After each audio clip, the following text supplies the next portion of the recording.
ఏంటో రావు గారు చెప్పండి. ఏంటి ఎప్పుడు బళ్ళ మీద కోల మీద తిరిగారు, ఇవాళ ఏంటి సైకిల్ మీద వచ్చారు?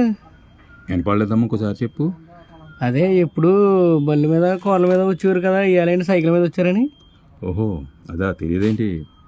ప్రపంచవ్యాప్తంగా యుద్ధాలు వచ్చాయి, దానివల్ల ఇంధన కొరత ఏర్పడ్డది. అందువల్ల ప్రధానమంత్రి గారు అన్ని రాష్ట్రాల ముఖ్యమంత్రులు ఇంధన పొదుపు చేయమని చెప్పారు. అలా టీవీలో కూడా వచ్చింది. ఆ సందర్భంగా మనం ఈ సైకిల్ దొక్కుతున్నాం.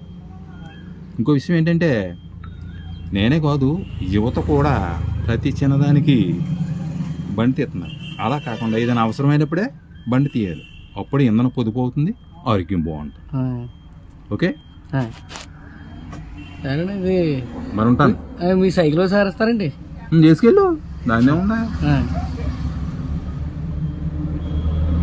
మరి నీ బండి మీరు వేసుకోండి.